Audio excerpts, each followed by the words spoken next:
Now this short presentation is going to be on the biometric measurements that we will be taking in the second trimester when that client is past that 12-14 week mark and it's too far along to do that crown rump length measurement.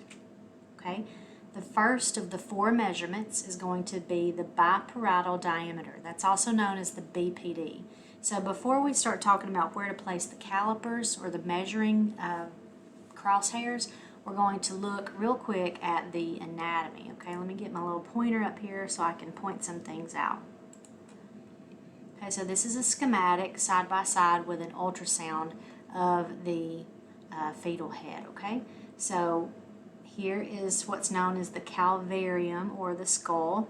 Okay, and then this line right here goes all the way through, but specifically it's pointing at the line that is in the center of the thalamus. Okay, that line is the 3rd ventricle. You don't need to know exactly what that's for. It is a passageway for the fluid, cerebrospinal fluid in the head, but for the purposes, we just need to know what it is and that it is a landmark for those 2 head measurements that we're going to do. Okay, so this is the thalamus. This is the 3rd ventricle. Anterior to that, so this is the front of the baby's head, this is the back. So anterior to the thalamus is the cavum septum pellucidum, or CSP. So this is going to be anechoic on an ultrasound, okay? And we'll look at that in just a second. So we've got the 3rd ventricle, the thalamus, the CSP, and then that calvarium is nice and smooth all the way around, okay? So let's look at this ultrasound image. So right here is the thalamus. It's almost like a little butterfly. And then we've got the 3rd ventricle, which is a hyperechoic line, so a bright line. And then the CSP is that anechoic area anterior, so towards the front of the baby's head, anterior to the thalamus. So these are our 3 landmarks that we're going to use for not only the BPD measurements, but also the head circumference. And when I say landmarks, that means these are the things that we can see that lets us know that we're in the right place to do those measurements, okay? So also we look at the skull, we notice it's all the way around, it's not, coming at a weird cross-sectional angle. So we've got a good smooth skull surface, we've got the 3rd ventricle, the thalamus, and the CSP right there. So when we are doing our BPD measurements, we want to make sure that our transducer is perpendicular to those parietal bones. And our parietal bones are on the side of our head, okay? So this is the anterior, this is the posterior, and the sound is coming in from the top, right from the anterior portion of the patient, and it is going perpendicular to the parietal bones, which are here and here. That means that we can see the sound good. When the sound's coming in perpendicular, we're getting good echoes off of those parietal bones so we can get good measurements. So we've got the calipers, or the little crosshairs, placed on the leading edge, so the outer portion to the inner portion, okay? Now over here I noticed it says measure from inner to outer, outer to inner. You're going to see that different. It's okay one way or the other, but you do not want to measure outer to outer or inner to inner, because that's not going to give you an accurate measurement. So the outer means you place the crosshairs on the outer portion of the skull, and then if you were to draw a line between the 2 calipers, you would want that line to be perpendicular to that 3rd ventricle, okay? So it kind of makes a little cross. So we've got the crosshairs on the outer portion of the skull, and then go all the way down and put the other measurement crosshairs on the inner portion of the skull, okay? And this is your BPD diameter, or the BPD measurement, which is the biparietal diameter. Now, to save yourself from having to get this image again, try to remember, do not unfreeze the image, because you can use that same image for the head circumference measurement that we're going to talk about next, okay? So remember those 3 landmarks: our thalamus, our 3rd ventricle, and our CSP. And then we also can see the skull really well. So when we're doing the head circumference, and again, some facilities may not do the head circumference, you may just do the BPD, but I'm just going to talk about all four of the biometric measurements, and then your nurse manager or sonographer will be able to tell you which ones you guys utilize.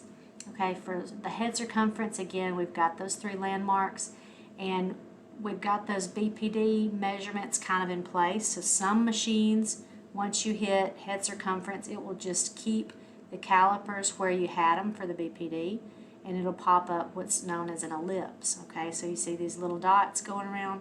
So depending on which machine you've got, you may have to twist a knob, you may have to roll a trackball. It's just going to depend on which machine as to how you get this ellipse to get bigger, smaller, and also how you toggle back and forth between the calipers. Okay, it may take you a little time to get used to not clicking set or like to plugging in the measurement while you're trying to figure out how to get it exactly where you want it, because a lot of times we'll lock these in, then do the ellipse, and then we want to go back to kind of move these into a different position so that we can get that ellipse exactly where we want it, and then we accidentally, click it to where it sets it in our calculations package. So if that happens, just realize that there's a way to erase that, and you'll just talk with whoever's training you to be able to see how to take those measurements out so that when you get the right measurement, it doesn't skew your gestational age, okay? So we want the calipers, instead of being outer to inner, we want them to be on the outer edge to the outer edge. And then the ellipse, we want it to go all around, and be in a good, kind of the middle portion of that skull.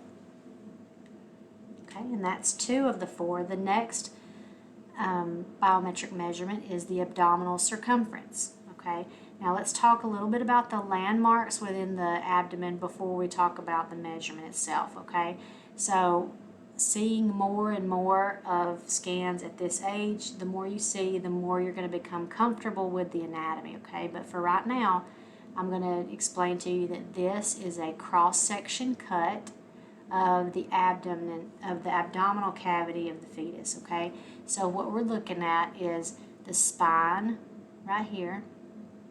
This is the stomach, and then this is the portal vein, the umbilical vein coming into the portal vein. So sometimes you'll see this more pronounced in a J shape. It's also known as a hockey stick sign. So there's a couple of different things you'll hear it called, but just know that this umbilical vein going into the portal vein and the stomach are the 2 landmarks that you want to see when you're doing the abdominal circumference measurement. Okay, and we can see the spine here. What you do not want to see in the image is renal, any kidneys. You do not want to see any renals.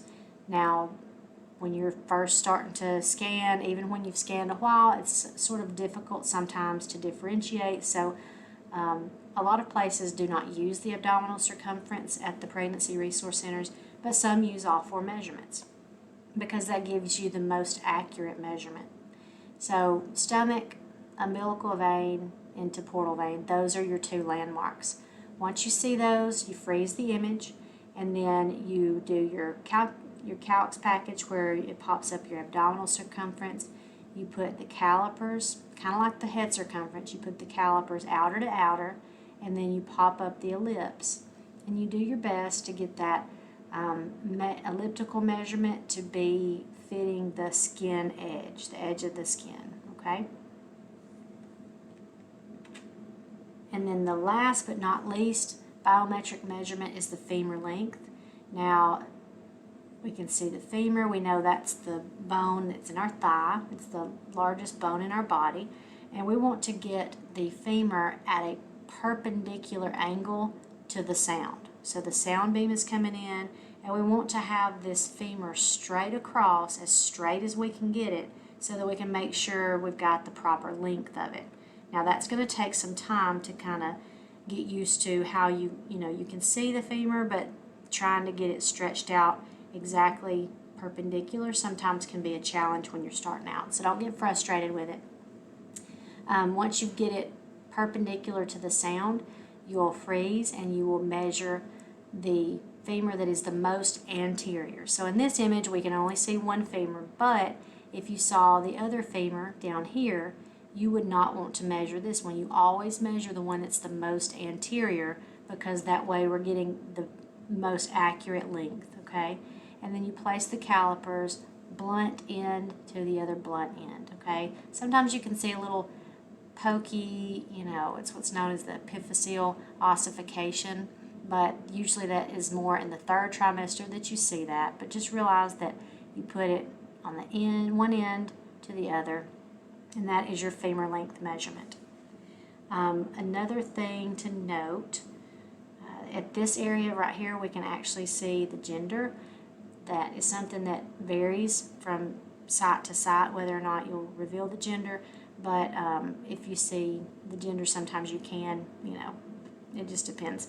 But also what I wanted to say was, if you're measuring that long bone, go that extra step. Make sure that it's not an arm that you're measuring, because sometimes the humerus can be mistaken for that femur, and that's going to give us an inaccurate measurement. So just make sure that it is the leg that you're measuring, and if you ever see two bones, side by side, then that is going to be either the lower arm or the lower leg, because we know there's two bones in the distal portion of those extremities. So just be aware of that. And this concludes our biometric measurements.